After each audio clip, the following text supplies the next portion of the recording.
Xin chào các bạn, hôm nay Biết Quê Miền Tây xin chia sẻ với các bạn cách làm bánh bò bông hay còn gọi là bánh bò xốp.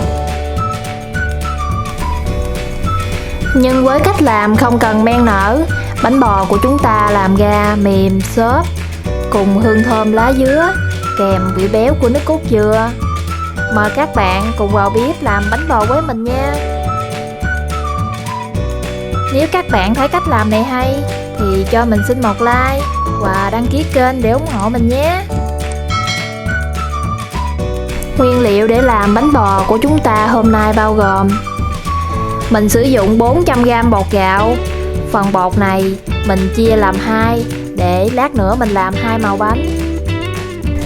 Cùng với 200g đường, 4 quả trứng gà và 1 quả chanh.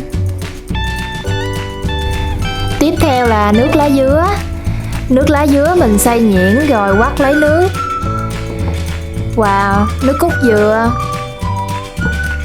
Cùng với dầu ăn và muối. Cuối cùng là vani. Nếu các bạn không có vani nước thì mình có thể sử dụng vani ống cũng được nha. Đầu tiên mình bắt nồi lên bếp rồi cho vào nồi 300ml nước cốt dừa cùng với 200g đường cát.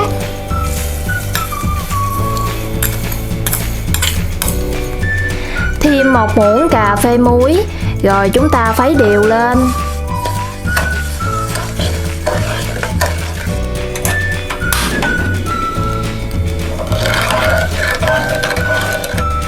Mình đun với lửa vừa rồi khuấy cho đường tan rồi tắt bếp. Các bạn đừng nên nấu lâu quá sẽ mất vị béo của nước cốt dừa.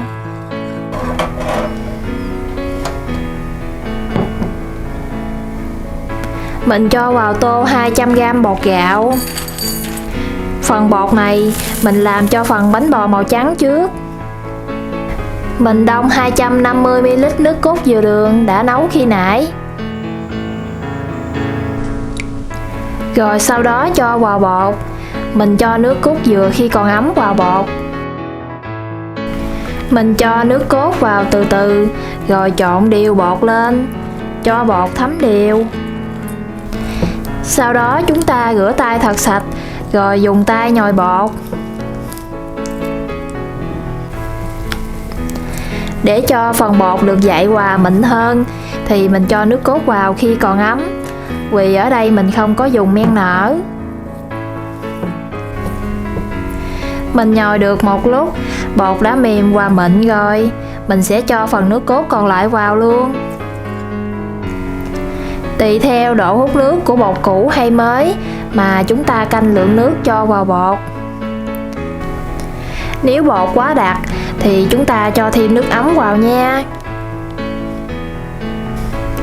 Cuối cùng chúng ta cho vào 1 muỗng dầu ăn và 1 muỗng cà phê vani.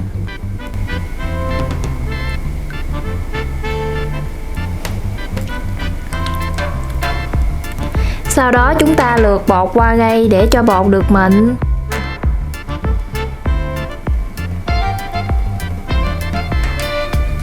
Rồi mình cho bột nghỉ khoảng 30 phút. Tiếp theo mình đi làm phần bột lá dứa nha các bạn. Rồi mình cho 200g bột gạo còn lại vào tô mới. Rồi mình cho 150ml nước cốt dừa đường còn lại vào bột luôn. Nếu nước cốt dừa đường đã nguội thì mình đi hâm ấm lại. Rồi chúng ta hâm nóng phần nước lá dứa luôn. Phần nước lá dứa mình cho thêm vào 2 muỗng cà phê đường. Tiếp theo như vậy, mình cũng nhồi bột giống phần bột màu trắng luôn.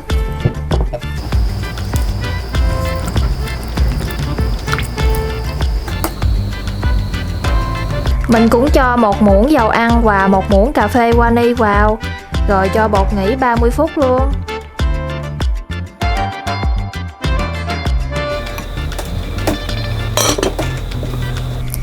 Trong thời gian đợi bột nghỉ thì mình sẽ đi đánh lòng trắng trứng.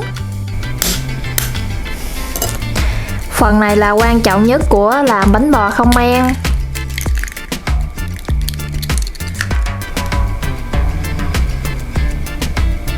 Chúng ta tách lấy 4 lòng trắng trứng.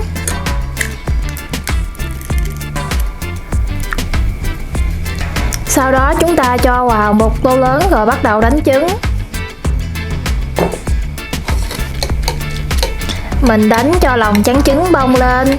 Nếu các bạn có máy đánh trứng thì mình dùng cho nhanh hơn.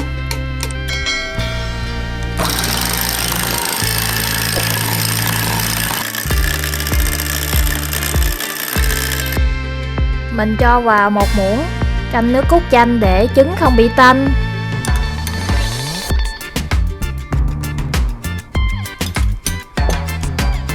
Rồi tiếp tục đánh tiếp nha các bạn.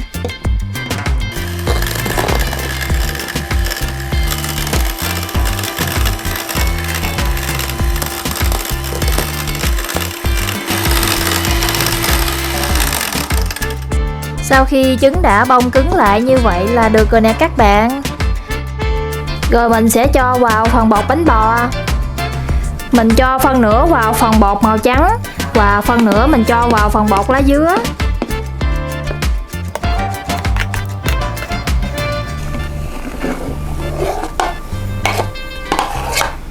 Rồi sau đó mình trộn bột lên cho đều. Các bạn nhớ trộn nhẹ tay nha. Mình trộn như vậy để tránh làm xẹp phần trứng mình đã đánh. Phần bột lá dứa mình cũng trộn như vậy luôn nha các bạn. Các bạn có thể cho vào thêm vài giọt màu lá dứa để cho phần bánh của mình thêm hấp dẫn hơn.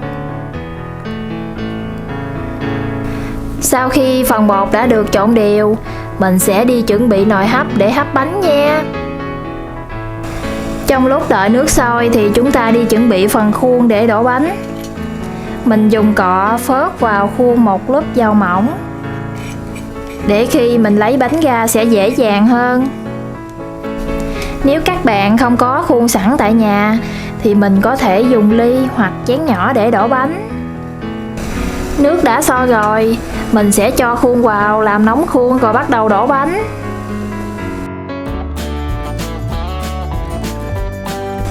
Sau khi khuôn đã nóng thì mình bắt đầu đổ bột vào. Mình đổ hơn nửa khuôn tí thôi, để lát nữa bánh bò còn nở lên nữa đó các bạn. Mình đợi bánh hơi se mặt, mình sẽ dùng dao nhúng vào nước cốt chanh, rồi gạch một đường như vậy nè. Khi hấp bánh bò chín, bánh bò nứt sẽ nhìn sẽ ngon hơn. Sau đó chúng ta đậy nắp lại và hấp trong khoảng thời gian 10 phút. Sau 10 phút thì bánh chúng ta đã chín rồi đó các bạn. Wow, nhìn thấy hấp dẫn chưa các bạn? Lúc này mình sẽ lấy bánh ra để nguội và lấy ra khỏi khuôn. Bánh nở bông lên rất đẹp luôn nè các bạn. Mùi thơm của lá dứa bốc lên thơm lắm luôn các bạn ơi. Tiếp theo như vậy mình hấp hết phần bánh còn lại. Mình đổ phần bánh màu trắng nha các bạn.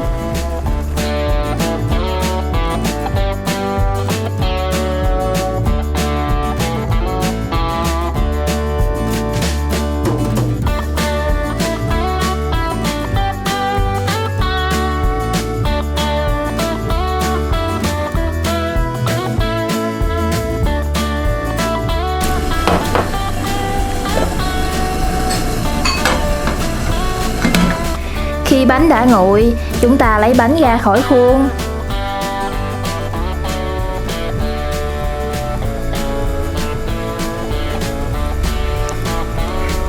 Bánh rất là dễ lấy ra luôn nè các bạn.